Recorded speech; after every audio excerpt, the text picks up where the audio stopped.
Bapak-bapak sekalian, kita akan masuk ke teori gaya kepemimpinan yang paling banyak dibahas, yang kedua, yaitu teori dari University of Michigan.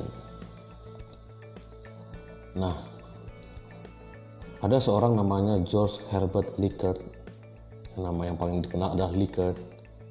Itu melakukan sebuah studi mengenai kepemimpinan yang ceritanya awalnya adalah studi ini dilakukan terhadap karyawan administrasi di perusahaan asuransi besar. Penelitiannya si Likert ini untuk menentukan pemimpin itu efektif atau tidak efektif. Itu tujuan penelitiannya. Sehingga studinya dari University of Michigan ini mengelompokkan perilaku pemimpin menjadi 3 kelompok besar. Yang pertama adalah task-oriented behavior atau perilaku yang berorientasi pada tugas. Jadi di sini para manajer yang efektif atau pemimpin yang efektif melakukan pekerjaan yang berbeda dengan para bawahannya. Jadi mereka konsentrasi dirinya pada fungsi perilaku tugas seperti perencanaan, penskedulan pekerjaan, mengkoordinasi aktivitas bawahan, menyediakan sumber-sumber dan bantuan teknis yang diperlukan oleh bawahan. Jadi mereka membantu bawahannya dalam menentukan standar kinerja secara real. Kedua adalah relationship oriented behavior. Jadi pemimpin dengan gaya ini itu memusatkan perhatiannya pada hubungan antar manusia. Pemimpin ini sopan dan mendukung bawahannya dengan percaya diri serta berupaya memahami masalah yang dihadapi bawahannya. Jadi di samping itu pemimpin ini juga meminta saran kepada bawahannya dan mereka juga menentukan tujuan bawahannya dengan masukan dari bawahannya dan mempercayai bawahannya untuk melaksanakannya. Nah ini, kemudian yang ketiga adalah kepemimpinan partisipatif. Ini Likert ini menganjurkan agar supaya para pimpinan atau manajer itu menggunakan secara ekstensif supervisi kelompok daripada mengontrol tiap bawahan sendiri-sendiri. Jadi pertemuan berkelompok memudahkan partisipasi bawahan dalam pengambilan keputusan, memperbaiki komunikasi, mendorong kerjasama, dan memudahkan pemecahan konflik. Jadi peran dari manajer dalam pertemuan kelompok, peran dari pemimpin itu pertama-tama harus memandu diskusi dan membuatnya mendukung. Kemudian berorientasi kepada pemecahan masalah. Tapi penggunaan partisipasi bukan secara tidak langsung menghilangkan tanggung jawab. Dan pimpinan tersebut tetap bertanggung jawab atas semua keputusan dan hasilnya. Penekanannya adalah supervisi berkelompok, bukan secara individu. Jadi eksperimen lapangan oleh para peneliti dari University of Michigan ini bahwa partisipasi dari para bawahan dalam pengambilan keputusan cenderung akan menghasilkan kepuasan dan kinerja yang lebih tinggi. Nah ini adalah teori gaya kepemimpinan, hasilnya itu yang ketiga dari teori University of Michigan. Nah selanjutnya yang ketiga adalah teori gaya kepemimpinan berdasarkan teori managerial grid. Jadi mula-mula itu dikembangkan oleh seorang yang bernama Robert Rogers Blake. Ya. Kemudian dia mengenalkan yang paling dikenal adalah konsep 3R leadership. Nah, jadi di dalam bukunya Blake ini memulai bukunya itu dengan mengajukan pertanyaan, apakah yang dimaksud dengan kepemimpinan? Nah, menurutnya cara yang paling tepat untuk menjawab pertanyaan ini adalah menggunakan proses kepemimpinan yang disebut 3R leadership ini. Apa itu? Yang pertama adalah resources. Yang kedua adalah relationship. Yang ketiga adalah result. Nah, ini resources ini apa? Ini sumber-sumber. Jadi Blake itu mengatakan bahwa resources itu adalah kontribusi orang sebagai individu dalam kepemimpinan. Kontribusi tersebut meliputi sumber daya manusia, misalnya pengetahuan, kemampuan, keterampilan, dan motivasi orang yang harus tersedia dalam memakai sumber-sumber lain, yaitu sumber-sumber teknikal, finansial, dan non-manusia. Nah, itu yang disebut dengan resources. Sedangkan yang relationship itu adalah hubungan, interaksi antara orang dengan orang lain. Karakteristik relationship ini adalah derajat individu dan komitmen tim kerja terhadap pekerjaan. Nah, ini merupakan domain budaya organisasi yang mendefinisikan bagaimana kita, ya, tanda pentingnya kita melakukan sesuatu. Yang ketiga, result atau hasil. Jadi, teori managerial grid ini, hasil ini disebut adalah realisasi dari interaksi tim kerja dan problem solving.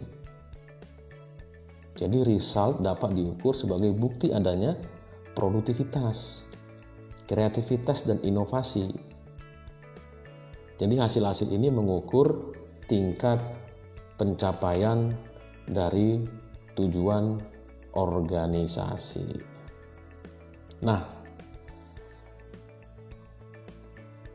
jadi seorang pemimpin menurut Blake itu adalah harus dia efektif dalam berinteraksi. Pemimpin yang efektif adalah pemimpin yang dapat mengubah sumber-sumber yang tiga ini, R1 menjadi R3 dalam bekerja atau melalui orang lain dengan mengembangkan dan mempertahankan hubungan R2 relationship. Dengan cara ini pemimpin dapat menciptakan sinergi. Jadi R1 menjadi R3 atau resources menjadi result karena proses relationship tadi. Nah, kemudian Blake itu menyebutkan ada elemen-elemen penting di dalam kepemimpinan itu. Ada elemen kuncinya. Yang pertama adalah penyelesaian konflik atau conflict solving. Kita tahu bahwa dalam proses memimpin pasti sering terjadi konflik, ya. Konflik itu dapat merusak, dapat membangun, tergantung bagaimana mengelola konflik. Pemimpin yang dapat menyelesaikan konflik dengan kesepakatan bersama menghasilkan rasa hormat. Ya, ketidakmampuan menyelesaikan konflik secara membangun dan kecenderungan untuk menghindari konflik dapat menimbulkan rasa tidak hormat oleh para pengikutnya. Yang kedua, elemen kunci dari seorang pemimpin itu adalah inisiatif. Maksudnya adalah upaya untuk memulai suatu aktivitas yang belum terjadi dan menghentikan sesuatu yang sedang terjadi atau mengubah arah pekerjaan dan sifat upayanya. Nah, pemimpin dapat mengambil inisiatif atau menghindari untuk mengambil inisiatif, bahkan ketika anggotanya itu berharap. Nah, jadi inisiatif ini adalah karakteristik dan intensitas upaya atau dorongan dan dukungan yang bisa diambil untuk di dalam mengubah arah dalam menghentikan sesuatu atau memulai suatu aktivitas yang belum terjadi. Ini elemen kunci yang kedua.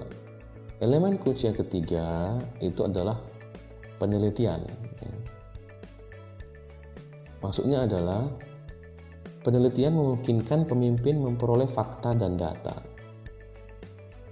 Jadi pemimpin itu menganalisa sesuai faktanya dan ada datanya. Tergantung ini adalah tingkat kecermatan pemimpin dan tingkat ketelitian pemimpin. Pemimpin yang tidak cermat dan tidak teliti biasanya mengabaikan penelitian. Jadi pemimpin yang ingin mencapai standar terbaik menunjukkan keinginan untuk meneliti dan mempelajari setiap aktivitas kerjanya. Yang keempat adalah advokasi. Maksudnya adalah mengambil suatu posisi, mengemukakan pendapat, sikap, dan keyakinan. Orang dapat mempunyai keyakinan, akan tetapi tidak mau mengambil resiko untuk menyatakannya. Nah, mungkin juga tidak mengemukakannya karena tidak mempunyai pendapat atau keyakinan. Jadi advokasi pemimpin terhadap posisi, pendapat, dan keyakinan merupakan salah satu aspek dari gaya kepemimpinan. Yang kelima adalah kritik. Kritik ini menunjukkan ujian dari aktivitas-aktivitas orang pemimpin. Ya, jadi kritik ini merupakan salah satu cara untuk mengevaluasi aktivitas pencapaian tujuan. Ya, kritik ini untuk belajar dari pengalaman memberikan dasar untuk bekerja lebih baik, lebih efektif, atau melebihi orang lain untuk mencapai tujuan. Jadi tanpa kritik, orang akan beroperasi secara membabi buta. Jadi kritik itu bisa membangun. Dan yang terakhir, elemen kuncinya adalah motivasi. Grit mengatakan, teori Grit mengemukakan dimensi motivasi, yaitu dimensi yang menjelaskan apa yang mendorong orang mempergunakan gaya kepemimpinannya. Nah,